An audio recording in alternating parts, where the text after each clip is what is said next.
Something that you will learn when you decide to become a librarian is that many of us came here via a long, windy and bloody interesting route.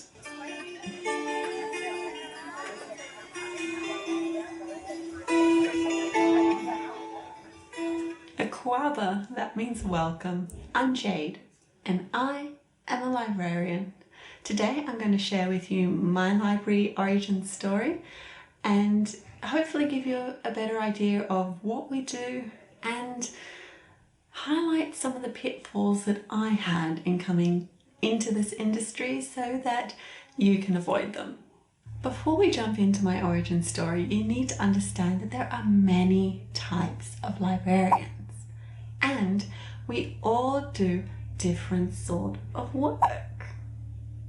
This should tell you that there are many ways you can specialize in the library and information management sector and that we don't sit around reading books all day. If you've decided to make libraries your career, awesome, welcome on board. But here are a few things you need to know. If you are getting into libraries because you think it's a career where you can hide away from people and avoid interacting with people all day, no, that's definitely not libraries. If you're getting into libraries because you think that you get to play around with books all day, honestly, that's probably only about 30% of the average librarian's job. Do you know the term emotional labor? I didn't either before I started in libraries. I suggest you look it up and become familiar and comfortable with what it means. Be prepared to work odd hours and weekends, especially if you decide to make public libraries or academic libraries your passion. And when choosing your degree, make sure that you know the difference between a librarian and a library technician degree. If you want to know more about the type of librarian you can be, then give this video a like. And the more likes I get, the more likely it will be that I create a video on that just for you. My library journey starts off a little sad actually. See, I was disillusioned with my previous career. I wasn't being fulfilled and I wanted to find something more fulfilling. I'd also just had a baby and realized that I'd created a space where I had a few hours on my hands, so I decided to go back and study. I did a Bachelor of the Arts, Librarianship and Corporate Information Management, and I completed that degree in 2018 and did it through Curtin University. And yes, you do need a degree to become a librarian. Well, my degree was a 4-year degree, but it took me 6 years to complete because life got in the way and I did the last year part-time. If you live in Australia, you can use something called fee help to help you pay for your degree. This means that the government pays for the majority of it now and you pay the government back later. You may have heard some people refer to this as a HECS debt. Yeah, that's where this starts. Unfortunately though, your HECS debt is something that's going to be with you for a very long time. See, I only graduated in 2018, but I've been working in the industry for the last 4 years.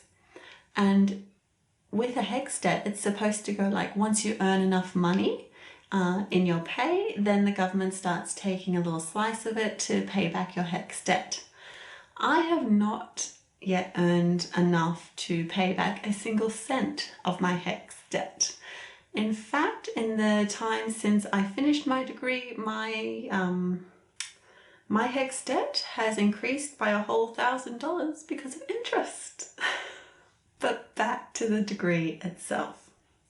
When I was looking at degrees, nobody actually told me the difference between a librarian degree and a library technician degree.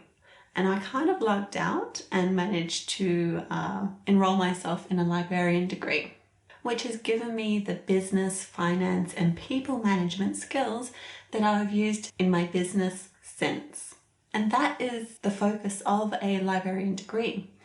It prepares you for managing a library, the collection, and the people who work within it. Unless you do a library technician degree, you actually miss out on a lot of the technical skills that we use day to day. Like being able to navigate your way and understand any library management system and being able to catalogue anything in any library management system.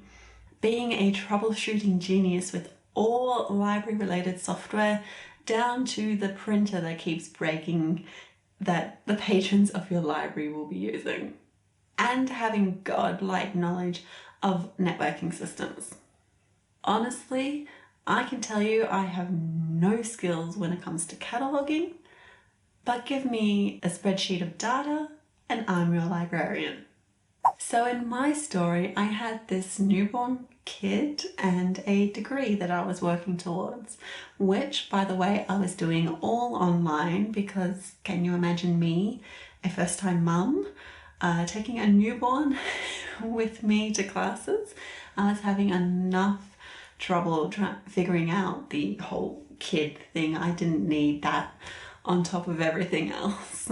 But as a result of my situation, I was very homebound, which highlighted an issue for me very early on in my studies. I didn't know anyone in the industry. I didn't have anyone to talk shop with. And there are two things that really helped me feel less isolated while I was studying. And they were the practicums that I did and those ALIA student and new grad group events that I could make it to. Actually, that's another thing I really lucked out on. With the degree that I chose, I had 3 practicums, one for libraries, one for archives, and one for records management. And I didn't realize it at the time, but those practicums were so influential in helping me choose my career path and my career interests. So I am eternally grateful that my degree had so many. We learned in our studies that our professional peak body is ALIA, the Australian Library and Information Association, and as students that we should join. I did as I was told, but it was only through extensive research in my own time that I figured out how ALIA could help me feel and become less isolated in my studies. The student and new grad groups do a bunch of social events, and I started attending them to talk to librarians and people in the industry. It was through these events that I met 2 librarians, Stephen and Claire, who really informed my knowledge of the social work that libraries do and how we can be better as an industry to be more inclusive of minority groups. So while I went to these social events to get to know people in the industry, I ended up with a network of people around me who are really socially conscious and who continually inspire me to be more considerate in my own library practice. For example, if I said, let's decolonize the museum, let's decolonize our libraries, would you have any idea what I'm talking about? And what are your thoughts on the gender pronouns that we use to describe people? And do you know about the Uluru Statement? Or even think about the fact that Australia was and will forever be unceded land? These are the social issues, or some of the social issues that are being talked about and acted on in the library world. And when you work in libraries, these issues become yours as well.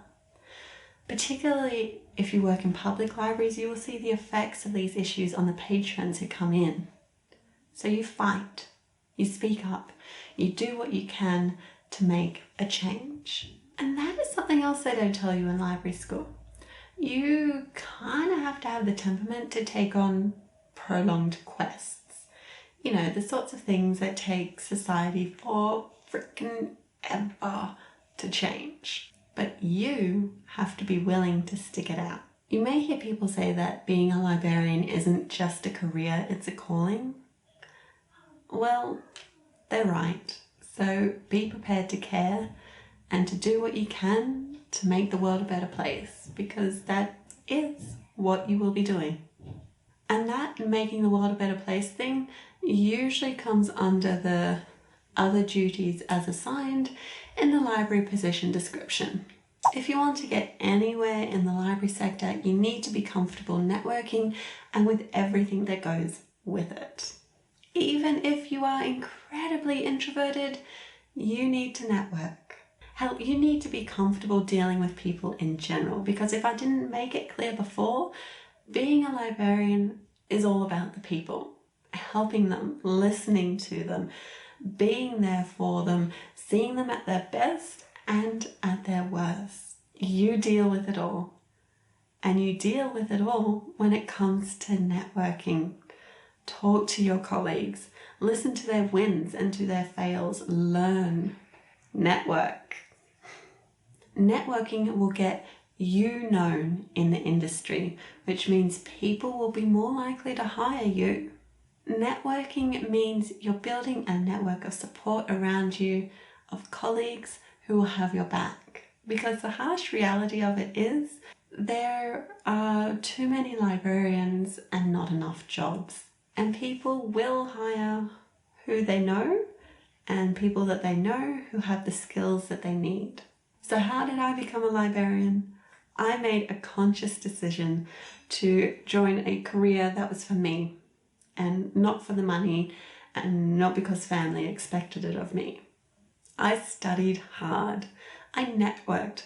Oh my God, I networked so much. I listened to what people were saying about the industry, about Australia, about social issues, about climate change.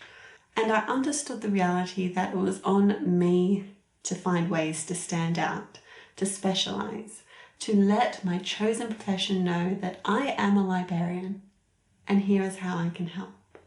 And speaking of help, if you need more job help or job advice, please click on the playlist that will be in the cards, my Job Hunters playlist, and I'll also link it in the video description below. You've been entertained and hopefully educated. I'm Jade from Misskoko the Librarian. Remember to always be curious, and I shall see you soon.